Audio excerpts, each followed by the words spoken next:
Ooh la la la. Ooh la la la.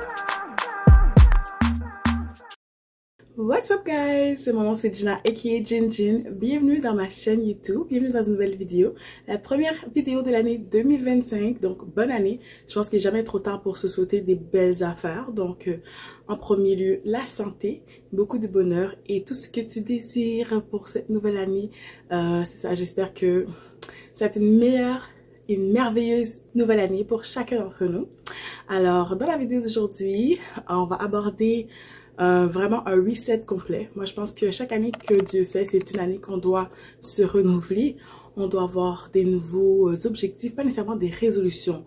Moi, ce que je fais, c'est un tableau de vision. Puis c'est une vision qui peut être sur du long terme, vraiment long terme. Donc, 1 an, des fois même plus qu'1 an, 2 ans, 3 ans. Alors, je voulais partager un petit peu avec toi comment je me sentais en début d'année, comme ça. Premièrement, j'ai été malade. L'année 2024 s'est terminée un petit peu de façon abrupte pour moi parce que j'étais très malade. J'avais une toux très persistante qui s'est comme transformée en virus respiratoire. Ça a duré sur plusieurs jours. Là, ça va beaucoup mieux, Dieu merci. Et c'est ça, donc j'ai pas vraiment pu vraiment festoyer comme j'ai voulu. J'ai même pas pris un petit verre, là, un petit verre de champagne tellement que j'étais pas bien. Mais bon, gloire à Dieu, maintenant ça va mieux. Et dans le fond, là maintenant, ce que je suis en train de penser en ce début d'année, je prends toujours mon temps pour faire ça parce que je pense que le temps de faire une bonne planification, ça prend du temps. Et je suis jamais pressée parce que je trouve qu'en fin d'année, par exemple, on est toujours tellement reconnaissant. En tout cas, je suis quelqu'un qui est très reconnaissant, qui est tellement content de tout ce que j'ai vécu pendant l'année.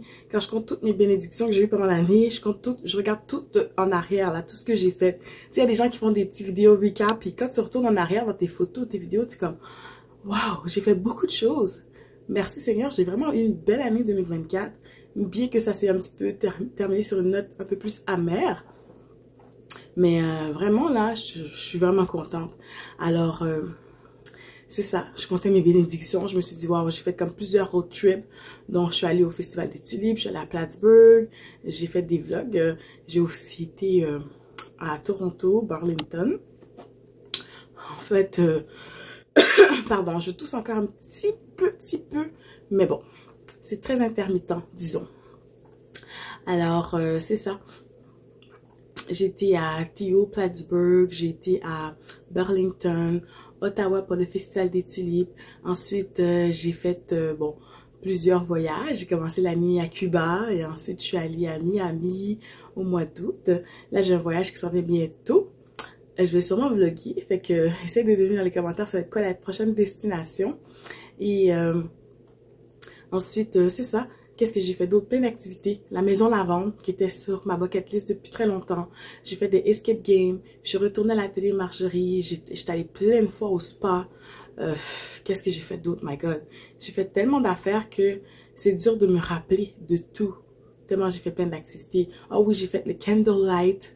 Un genre de spectacle aux chandelles avec des fleurs, au violon. C'était tellement merveilleux. Des randonnées. J'ai fait tellement d'affaires que je suis vraiment reconnaissante. Franchement, l'heure est au bilan. Puis l'heure est à une nouvelle stratégie pour vraiment comme atteindre ses objectifs. Alors moi, ce que j'aime bien, c'est avoir une vision. Puis je fais un texte de vision à chaque année. Et là, je travaille en plein là-dessus. Puis c'est sûr que quand je regarde les dernières années, pardon, le fait que j'ai décidé de mettre comme ma vie, il y a beaucoup de choses que je fais qui sont vraiment cool. Toutes mes good vibes, je les mets sur vidéo. Mais ça m'aide à me rappeler, puis pas oublier, puis pas être ingrate de toutes les belles choses que j'ai vécues. Puis dans le fond, je trouve que depuis les dernières années, j'ai vraiment vécu ma vie pleinement. J'ai vraiment comme profité de chaque instant. Parce que la vie, là, des fois, là, elle peut être si fragile, elle ne tient qu'à un seul fil.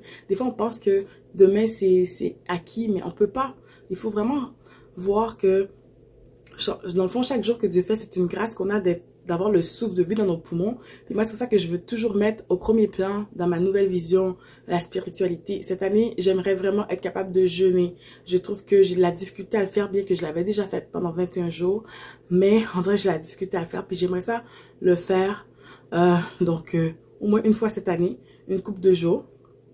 Puis déjeuner, pour moi, c'est pas nécessairement se priver de nourriture pour maigrir ou whatever, mais c'est vraiment de méditer la parole de Dieu, méditer la Bible, prendre le temps de se priver de quelque chose qui me plaît, qui me fait plaisir. Puis quand tu es dans ton esprit dans cet aspect de privation, ça amène en fait que tu puisses entendre la voix de Dieu plus clairement, puis tu puisses recevoir plus tes bénédictions.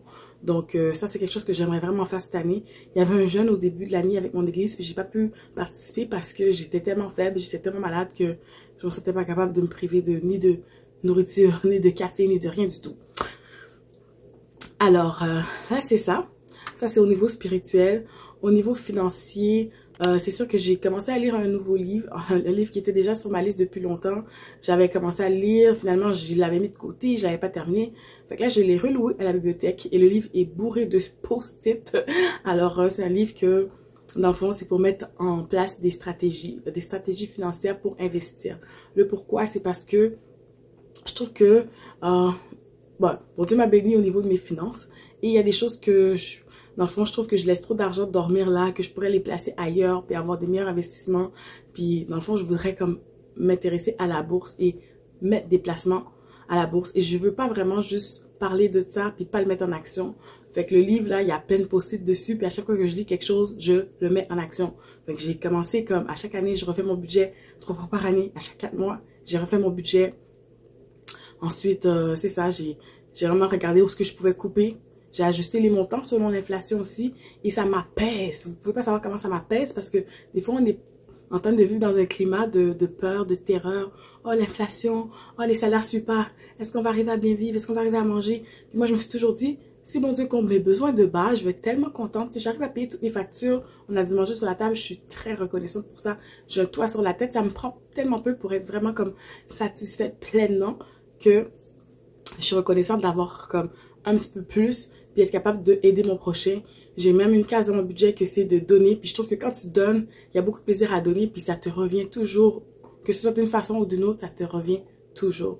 Donc, je mets en application les choses que j'ai dans ce livre-là d'investissement. Je suis une personne qui est déjà passionnée par les finances personnelles et par le développement personnel également. Donc, c'est sûr que cette année, j'aimerais lire plus de livres à ce sujet. J'ai une liste de livres que je voudrais lire pour cette année. Je voudrais en lire au moins 5. L'année passée, j'ai lu 4 livres. J'avais, dans le fond, un livre que j'avais pas terminé, La facture amoureuse. J'ai finalement terminé. Et ensuite, j'ai lu 3 livres. J'ai lu Pour allumer les étoiles, un petit roman de Dominique Demers, tout léger. J'ai lu Rich Dad, Poor Dad. C'est un livre vraiment de développement personnel de finances. Et j'ai lu également... voyons, c'est quoi l'autre livre que j'ai lu? Ah oui, les 5 langages pour trouver l'amour. Ça, c'est un livre parce que je voulais savoir c'est quoi mes langages de l'amour parce que je trouve que j'écoute beaucoup d'émissions, ce qui en parlait. Justement, on était dans une ère où ce que mon pasteur en prêchait à l'église. Puis j'étais comme, ben, c'est quoi que ça veut dire? Je suis pas en connaissance de cause. Et il y avait 2 versions dans le livre. Mais comme moi, je loue les livres à la bibliothèque la plupart du temps. Des fois, j'en achète. Des fois, je les loue parce que je me dis, je veux pas avoir une bibliothèque chez nous. Ça prend de la poussière. Je veux pas avoir trop de livres.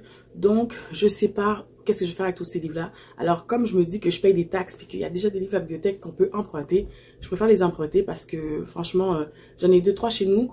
Puis, c'est des livres de développement personnel. Puis, des fois, je suis contente de les avoir achetés parce que je me dis, je peux y faire référence puis retourner dans le livre puis aller consulter pour mettre justement en action. Alors, ça, c'est au niveau comme intellect parce que je trouve qu'on a toujours place à développer notre intellect. Moi, je trouve que dans le fond, des fois, on voit que oh, les Noirs, ils avancent moins bien, ils ont moins d'opportunités, ils sont toujours en arrière, ils sont toujours en bas, mais il y a des façons qu'on peut progresser. Puis dans le fond, la vie nous apprend des choses. On apprend des choses qu'on va à l'école puis qu'on s'instruit. On peut toujours s'instruire nous-mêmes en allant à la bibliothèque, cherchant des livres, en les lisant, puis en les mettant en application. Je pense qu'on est assez développé pour faire ça. Puis ça, c'est quelque chose que je veux faire pour moi-même. Donc, ça prend beaucoup de temps. Il y a beaucoup d'étapes. Mais c'est étape par étape, je veux placer mes affaires. Fait que je trouve que j'ai tellement bien vécu justement ces dernières années que je veux un peu plus me restreindre parce que j'étais dans une phase de ma vie où j'ai vécu des choses difficiles. Bon, j'ai vécu une séparation, j'ai vécu un divorce, j'ai déménagé plusieurs fois dans ma vie. J'ai vécu des choses vraiment difficiles. J'ai payé plein d'argent dans des frais d'avocat. Dans le fond, c'est ça. J'allais à l'école, j'étais une jeune maman. Je travaillais en même temps des fois. C'était très, très difficile. Puis là, quand j'ai terminé toute cette phase-là, je voulais comme respirer, souffler un peu. Puis je suis tellement contente que Dieu m'a permis de vivre pleinement ces dernières années que franchement, ça m'a même donné envie même de partager ma joie, mon bonheur, toutes mes good vibes sur ma chaîne. Alors, c'est ça pour le niveau intellectuel. Puis, c'est ça. Je vais continuer à faire des petites activités. Mais c'est sûr que là, j'ai remarqué que mes passions commencent à un peu plus dévier. J'aime faire des choses comme justement passer du temps à lire des livres. Ça coûte rien. Et ça développe mon intellect. J'aime passer du temps à faire des marches. J'ai envie de, justement, au niveau physique, c'est sûr que je vais toujours prendre soin de ma santé. J'ai commencé l'année par en buvant beaucoup de jus de bissap avec du gingembre, des fleurs d'hibiscus, avec toutes plein de bonnes choses là qui faisaient du bien à ma gorge, à ma toux. Puis c'est ça, en 2024, j'ai consulté nutritionniste, kinésiologue et physiothérapeute pour vraiment élever ma santé à un autre niveau, pour m'aider à avoir un poids santé et tout. Donc c'est sûr que je continue dans cette lignée-là. Donc, j'essaie de manger bien, bouger plus. Je veux pas être sexy, mince à tout prix, mais j'essaie juste d'avoir une meilleure santé parce que notre santé, si on ne l'a pas, on peut rien faire. Quand j'avais la toux puis que je pouvais même pas parler, j'avais la misère à faire une phrase, je me disais, mais Seigneur, s'il vous plaît, guéris-moi. Je suis plus capable et je me rendais pas compte à quel point j'étais tellement reconnaissante quand je pouvais parler normalement puis que j'avais pas la toux. Donc, c'est très important d'avoir une bonne santé. Fait que dans le fond, avant, je m'étais m'entraîner 3 fois par semaine. Maintenant, j'ai mis m'entraîner 5 fois par semaine. Selon les conseils de ma kinésiologue aussi, pour moi, qu'est-ce qui est important, c'est de m'entraîner au moins 20 à 30 minutes 5 fois par semaine. Puis à chaque fois, je travaille une partie différente du corps. J'ai envie de m'acheter un walking pad parce que l'hiver, je trouve que j'ai beaucoup plus de misère à sortir de chez moi pour aller marcher ou aller faire du jogging ou aller au gym. Je suis très casanière. En passant, c'est un nouveau background. Je suis pas chez moi. Je suis en train de faire du babysitting aujourd'hui. Les enfants dorment, mais bon. Tout ça pour dire que c'est ça. Des fois, j'ai la flemme de sortir. Je suis très, très casanière. L'hiver, j'hiberne.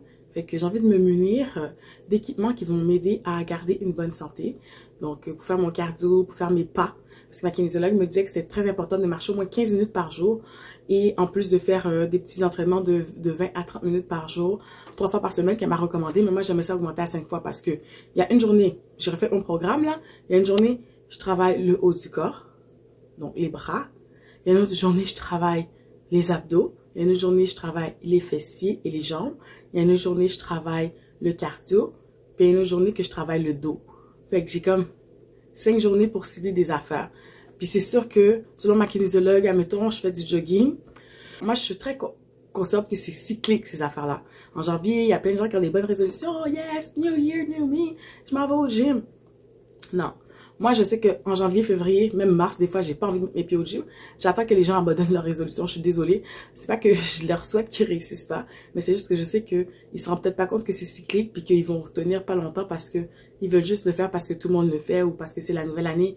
Mais moi, j'ai tellement un objectif sur le long terme d'être en bonne santé que je me dis, même si que je vais pas en janvier, février, parce que j'aime moins ça, j'essaie de trouver des moyens pour m'entraîner chez moi. Je m'entraîne à l'intérieur. Mes entraînements, ils changent et ils s'adaptent en fonction de la nouvelle saison. Alors, je vais m'acheter un petit walking pad sur Amazon. Je vais le commander au courant de cette semaine, si Dieu veut, j'aimerais bien. C'est comme une récompense aussi, puis en sachant que je rentre dans une période où je vais moins dépenser, moins sortir de chez moi, ça va me faire plaisir de faire cette petite activité, de marcher, d'écouter des petites musiques pendant que je fais ma petite marche intérieure, de faire des petits joggings légers, jusqu'en attendant l'arrivée et le retour du printemps, qui est très très souhaité rapidement. Alors ça c'est pour le niveau de la santé physique. Donc c'est ça, j'ai parlé du spirituel, j'ai parlé du physique, j'ai parlé de l'intellect. Dans le fond, en amour, c'est sûr que j'aimais ça faire plus de date night avec mon chéri. J'ai trouvé que ces dernières années, j'étais beaucoup à faire des activités dans des groupes, de sorties et tout. Mais en même temps, je trouve que la qualité de mes relations, des fois, elle laisse à désirer. Puis je me suis dit, bon, j'ai un partenaire de vie, j'aime bien faire des choses avec lui, même si on n'en fait pas assez souvent à mon goût. Mais bon, même si c'est justement moins de sorties, mais la qualité, elle va être bien au rendez-vous. Et c'est ça. J'aime même pas trop dans le groupe de sorties, qu'est-ce qui se passe, c'est quand tu écris un message, tu te proposes une idée, puis finalement, on n'arrive pas à coordonner nos agendas. Et je trouve que ça, des fois, ça me fait perdre du temps, ça nous fait ralentir, ça nous fait oublier certaines idées, les mettre de côté, ça nous fait plus avoir envie de faire les activités. Donc ça, je trouvais que c'était très péjoratif. Donc moi, j'avais toujours dit à mon chéri, si on peut faire une petite activité par mois, c'est très bien. Mais pour vrai, je me dis même au 2 mois. Même au 2 mois, ça me dérangerait pas. une petite sortie, quitte à ce que ce soit moi qui les organise, parce qu'en même temps, c'est quelque chose qui des fois, ça me dérangeait. Je suis comme, ah, pourquoi c'est pas mon chéri qui organise les dates et tout ça, mais je suis une planificatrice dans mon domaine, dans mon quotidien, c'est ça que je fais. Je planifie des choses, je suis toujours en avance, je suis tout le temps en train de fonctionner avec un agenda. Fait que, tu sais, dans mon couple, on appelle ça des mystères. Chaque personne a son ministère, puis chaque personne excelle dans qu'est-ce qu'il fait. Moi, j'excelle dans les finances, j'excelle dans la planification, dans les coordinations des choses à la maison. Mon chéri, il excelle dans... il est très bon en cuisine, il est très bon à, comment dire, à faire du travail d'équipe avec moi. Il cuisine très bien, il est très bon sur le barbecue. Comme chaque personne a ses forces, il répare des choses à l'entour de la maison, il fait le gazon, il fait de l'entretien. Tu sais, chaque personne a ses forces. Donc, chaque personne exerce son ministère, puis c'est au bénéfice de notre couple. Et c'est correct s'il n'est pas trop capable de vraiment bien planifier des choses. Ça me dérange pas tant que ça, finalement. Donc, ça, c'était au niveau de l'amour. Puis moi, mes langages de l'amour que j'ai découvert, c'est... j'avais pensé que ça allait être quality time, le temps de qualité. Mais plutôt, mon langage de l'amour, c'est les services rendus. Donc, justement, moi, ce que j'apprécie bien, surtout dans mon couple, c'est que quand j'ai besoin d'aide avec quelque chose, que mon chéri, il le fasse pour moi. Comme, tu sais, à tous les matins qu'il fait mon café, ça me fait énormément plaisir. Et moi aussi, j'aime lui donner ça en retour parce que c'est comme ça que j'aime me faire aimer. Mais lui, son langage de l'amour, il pensait, je pense que tous les hommes pensent que ça allait être le toucher physique. Mais finalement, il s'est rendu compte que son langage de l'amour, c'est le temps de qualité. Alors, c'est sûr que ça va pas me déranger de créer des temps de qualité avec lui, puis de planifier des choses, même si que des fois, je pensais que oh, ça devrait être le rôle de l'homme, ou j'aimerais ça qu'il prend plus d'initiative. Mais bon, c'est pas grave, parce qu'en même temps, on fait quand même des choses qui sont très, très fun ensemble. Je fais pas tout le temps des choses en groupe de sorties de filles. Des fois, je fais avec des sorties de filles. Des fois, je fais des choses toute seule. Des fois, je fais des choses en famille. Des fois, je fais des choses avec mon chum. Fait que, tu sais, je faisais des choses un petit peu trop éparpillées. Puis j'aimais ça que ce soit plus concis comme ça. En même temps, ça m'éviterait d'avoir à faire plein d'activités. Donc, c'est sûr que pendant le temps des fêtes, il y a certaines personnes aussi qui sentaient ça aussi. T'as tellement de parties, tu cours à droite, à gauche, puis finalement, c'est là que tu attrapes des microbes. Moi, je me dis, mais pourquoi non pas fêter tout au long de l'année? Alors, c'est ça. N'importe quelle occasion que j'ai de créer quelque chose, puis de se rassembler, puis d'avoir du fun ensemble, let's go, let's do it. Mais en même temps, faut pas nécessairement que ça soit une occasion de dépenser à toutes les fois, puis que ça coûte de l'argent. Ça peut tout simplement être d'aller prendre un café, ou même d'aller chez l'autre. Justement, si tu fais une petite soirée de jeux de société, c'est pas obligé d'être quelque chose où tu vas aller dépenser de l'argent. Moi, ça, j'aimais beaucoup les randonnées aussi parce que il y a beaucoup de randonnées gratuites et ça te permet d'être dans la nature, ça permet de faire du sport. Donc, bref. C'est ce qui conclut ma vidéo de reset. Donc, mes objectifs de l'année, j'en ai plein à travailler. Je ne peux pas toutes les dévoiler parce que je me dis que je veux pas non plus que je dis des choses puis je réalise pas. Puis en même temps, même si je ne le fais pas cette année, so what? Ça se peut que je le fasse l'année prochaine. Comme par exemple, je m'avais dit, oh, je vais m'acheter des souliers à 300 $. Finalement, quand je me suis posé la question, est-ce que j'en ai vraiment besoin? Est-ce que j'en ai vraiment envie? Oui, j'avais besoin des running shoes. Je m'en suis acheté, mais je les ai pas achetés à 300 $. J'ai acheté à 100 $ des Adidas aux Winners. Puis j'étais bien contente avec ça. C'est ceux qui me permettaient de m'entraîner. Puis qui sont très confortables. Puis jusqu'à présent, c'est les meilleurs souliers d'entraînement que j'ai jamais eu. Puis je les aime bien. Donc, tu sais, c'est juste un petit exemple. Fait que j'ai beaucoup de choses sur ma liste. J'ai beaucoup de pain sur la planche pour redresser certains aspects de ma vie. J'en ai partagé quelques-unes avec vous dans cette vidéo. Laisse-moi savoir dans les commentaires qu'est-ce que toi t'aspires à faire. C'est quoi ta vision pour l'année 2025 ou pour les prochaines années? On sait jamais. On peut dire des fois c'est dans un horizon de 5 ans. Où te vois-tu dans 5 ans? Donc, laisse-moi des commentaires pour savoir qu'est-ce que tu as pensé de cette vidéo. Surtout, n'oublie pas de t'abonner, de liker cette vidéo. Et on se revoit dans un prochain épisode de Gin Good Vibes. Bye!